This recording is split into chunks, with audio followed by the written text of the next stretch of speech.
राजस्थान में 1 जुलाई से घर पर होगी राशन के गेहूं की डिलीवरी, 10 किलो का होगा बैग, खुश खबर। राजस्थान में 1 जुलाई से 8.60 लाख परिवारों को घर पर राशन के गेहूं की डिलीवरी होगी। राजस्थान सरकार खाद्य सुरक्षा योजना के तहत प्रदेश में चयनित 18 वर्ष से कम, 60 वर्ष से ज्यादा उम्र के वरिष्ठ नागरिकों और दिव्यांगजनों को आगामी 1 जुलाई से तीनों श्रेणियों में चयनित 8,60,000 परिवारों के लगभग 32 लाख लाभार्थियों को घर पर ही राशन के गेहूं की डिलीवरी करेगी। जयपुर जिले में इस श्रेणी में चयनित 70,000 परिवारों के लगभग 2,80,000 लोग लाभान्वित होंगे। गेहूं की डिलीवरी 10 किलो के बैग में की जाएगी। 6 लाख सीटों पर बस 1 लाख आवेदन। शिक्षा विभाग 2 बार बढ़ा चुकी है तारीख। राजस्थान में महात्मा गांधी अंग्रेजी माध्यम स्कूलों को बंद करने की खबरों के बीच अब प्रवेश की धीमी प्रवेश प्रक्रिया ने अभिभावकों की नींद उड़ा दी है। शिक्षा विभाग ने 6 जून तक आवेदन प्रक्रिया पूरी कर तो ली, लेकिन लॉटरी निकालने में चुप्पी साध ली। ऐसे में राज्य के हजारों अभिभावकों सहित 3,737 स्कूल लॉटरी प्रक्रिया शुरू होने का इंतजार कर रहे हैं। असमंजस यह है कि क्या सरकार इस सत्र अंग्रेजी माध्यम स्कूलों में प्रवेश प्रक्रिया पूरी कर पाएगी या नहीं। दरअसल 3,737 स्कूलों में करीब 6 लाख सीटों पर आवेदन लिए गए थे, लेकिन इस बार अभिभावकों का अंग्रेजी माध्यम स्कूलों में रुझान कम देखने को मिला। राज्य भर में 1.20 लाख ही आवेदन आए, यानी इस बार 85% सीटें खाली जाएंगी। राज्य के जिला मुख्यालय पर संचालित स्कूलों में ही आवेदन का क्रेज देखने को मिला। मौसम विभाग का अलर्ट, सिर्फ 1 घंटे में इन 10 जिलों में मेघ गर्जन वज्रपात संग होगी बारिश। मौसम में लगातार परिवर्तन हो रहा है। मौसम विभाग ने राजस्थान के 4 जिलों के लिए ऑरेंज अलर्ट जारी किया है। मौसम के नए अपडेट के अनुसार आने वाले सिर्फ 1 घंटे के अंदर राजस्थान, चित्तौड़गढ़, भीलवाड़ा, कोटा, बूंदी जिले में कहीं कहीं पर मेघ गर्जन वज्रपात के साथ हल्की से मध्यम वर्षा होने संभावना है। इसके साथ ही तेज हवाएं चलने की संभावना है। हवा की गति 30-40 प्रति घंटा रहेगी। वहीं मौसम विभाग ने 6 जिलों के लिए येलो अलर्ट जारी किया है। इन जिलों में बारां, झालावाड़, टोंक, सवाई माधोपुर, करौली, अजमेर जिले और आस पास के क्षेत्र में कहीं कहीं पर मेघ गर्जन, वज्रपात और धूल भरी हवाओं संग हल्की बारिश होने की संभावना है। इस दौरान 30-40 प्रति घंटा से हवा चलेगी। इस अवसर पर मौसम केंद्र जयपुर ने अलर्ट किया है कि इस मौसम का प्रभाव कुछ भी हो सकता है। सतर्क रहने की जरूरत है। कमजोर संरचनाएं, कच्चे घरों, कच्ची दीवार, हल्की डीली बंधी वस्तुएं, बिजली की लाइनें और पेड़ों आदि को नुकसान हो सकता है। एक अन्य आरोपी राजस्थान से गिरफ्तार, मुंबई ले गई क्राइम ब्रांच की टीम।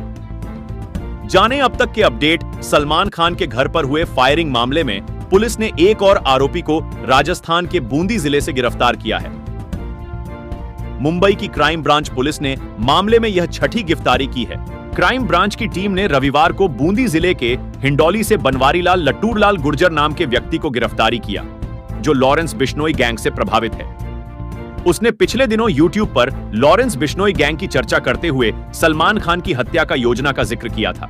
हनुमान बेनीवाल ने केंद्रीय शिक्षा मंत्री पर साधा निशाना। बोले, नीट एग्जाम में बड़े स्तर पर हुई है गड़बड़ी, सीबीआई जांच हो। राष्ट्रीय लोकतांत्रिक पार्टी के नागौर से सांसद हनुमान बेनीवाल ने केंद्रीय शिक्षा मंत्री धर्मेंद्र प्रधान पर निशाना साधा। हनुमान बेनीवाल ने अपने सोशल मीडिया अकाउंट एक्स पर लिखा कि मेडिकल कॉलेजों में प्रवेश को लेकर आयोजित हुई नीट यूजी परीक्षा से जुड़े मामले में केंद्रीय शिक्षा मंत्री एडी प्रधान बीजेपी ने पदभार संभालते ही एएनटीए एग्जाम्स को क्लीन चिट देना और 24 घंटे बाद ही एजेंसी और अधिकारियों की जवाबदेही तय करने से जुड़ी बात कहने से यह साफ है कि केंद्र सरकार इस मामले में खुद की नाकामी को लगातार छुपाने का प्रयास कर रही है। लेकिन जिस प्रकार इस परीक्षा से जुड़े पहलू सामने आ रहे हैं, उससे यह स्पष्ट है कि बड़े स्तर पर गड़बड़ी हुई है। छुट्टी के दिन चला जेडीए का पीला पंजा। 3 अवैध कॉलोनी की ध्वस्त जेडीए की प्रवर्तन शाखा ने रविवार को इकोलॉजिकल जोन में कार्रवाई की। दिल्ली रोड स्थित जय सिंहापुरा खोर में कार्रवाई के दौरान 3 अवैध कॉलोनियों को ध्वस्त किया। प्रवर्तन शाखा के मुख्य नियंत्रक महेंद्र शर्मा ने बताया कि बीएसयूपी योजना के सामने विकसित की जा रही रूपनगर कॉलोनी में कार्रवाई कर यहां भूखंडों की बाउंड्री वाल तोड़ दी गई। इसके अलावा बगराना में 3 बीघा कृषि भूमि पर विकसित की जा रही श्रीजी विस्तार में भी जेडीए ने कार्रवाई की। बगराना में रिवल वैली के नाम से 3 बीघा में कृषि भूमि पर अवैध कॉलोनी सृजित की जा रही थी। कार्रवाई के दौरान सभी निर्माण ध्वस्त कर दिए। शादी करवाने के नाम पर सक्रिय गिरोह का पर्दाफाश, 2 लुटेरी दुल्हनों और 4 दलालों को धर दबोचा 12। सदर थाना पुलिस टीम ने शादी करवाने के नाम पर जिले में करीब 1-1.5 साल से सक्रिय गिरोह का पर्दाफाश किया है। इसके तहत राशि हड़पने का धंधा चलाने वाली 2 दुल्हनों व 4 दलालों को शनिवार को गिरफ्तार किया गया। पुलिस अधीक्षक राजकुमार चौधरी ने बताया कि 14 जून 2024 को मनोज योगी निवासी ईश्वरपुरा थाना मांगरोल ने सदर थाने पर रिपोर्ट दर्ज करवाई थी कि उसके और भाई की शादी करवाने के नाम पर 3,20,000 रुपए नगद लिए गए थे। इससे पहले कोटा निवासी एक युवक से शादी करवाने के नाम पर 1,70,000 रुपए लिए गए। रुपए लेने के दिन ही वो फरार हो गई। उक्त घटना के संबंध में मामला दर्ज कर जांच शुरू की सदर थाना पुलिस। थाने में मुकदमा दर्ज होने के 12 घंटे के भीतर ही 2 लुटेरी दुल्हनों व 4 दलालों को गिरफ्तार किया है। संतोपिणी श्रृंगी उर्फ नेहा दास पत्नी जोधराज नागर, 25 साल निवासी पूर्णा बस्ती, झरसुगुड़ा ओडिशा, पति जोधराज के साथ मिलकर शादी करवाने के नाम पर राशि हड़पने का गोरख धंधा चलाती थी। इन दुल्हनों व दलालों से हड़पी गई, राशि बरामद की गई। दलाल लेलिन कुमार पुलिस अभिरक्षा में है, उससे पूछताछ की जा रही है। लुटेरी दुल्हनों व दलालों को न्यायालय में पेश किया गया। कुवैत अग्निकांड में 45 भारतीय मजदूरों की मौत के बाद एक और मुसीबत राजस्थान से गए श्रमिक हुए। बेग कुवैत के दक्षिण शहर मंगाफ में 7 मंजिला इमारत में आग लगने के बाद अब मजदूरों के सामने एक और मुसीबत सामने आ गई है। इमारत में भीषण आग के बाद अब मजदूरों को जर्जर और पुरानी इमारतों से निकाला जा रहा है। इसके कारण अब मजदूर सड़क पर रहने को मजबूर हो गए। सड़कों पर सामान पड़ा होने के कारण मजदूर अब काम पर नहीं जा पा रहे हैं। बता दें कि कुवैत के मंगाफ में 12 जून को एक 7 मंजिला इमारत में भीषण आग लग गई थी। आग की इस घटना में इमारत में रहने वाले 29 विदेशी मजदूरों की मौत हो गई थी, वहीं 50 अन्य मजदूर घायल हो गए थे। इमारत में आग लगने से मरने वालों में 45 भारतीय मजदूर शामिल हैं। जिस इमारत में आग लगी थी उसमें 196 प्रवासी मजदूर रह रहे थे।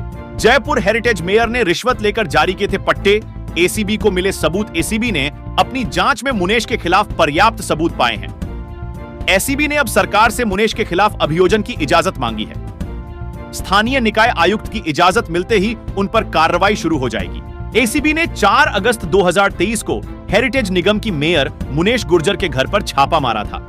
इस दौरान एसीबी ने मेयर के पति सुशील गुर्जर को गिरफ्तार किया था। सुशील पर आरोप था कि उन्होंने पट्टे जारी करने के एवज में दलालों के माध्यम से राशि मांगी थी। इस मामले में सुशील गुर्जर के साथ साथ 2 दलालों को भी गिरफ्तार किया गया था। सुशील गुर्जर के घर से पट्टे की फाइल और 41 लाख रुपए मिले थे। दलाल नारायण सिंह के घर से 8,95,000 रुपए मिले थे। एसीबी ने दलाल अनिल दुबे को भी गिरफ्तार किया था। पड़ताल के बाद तीनों को जेल भेज दिया था।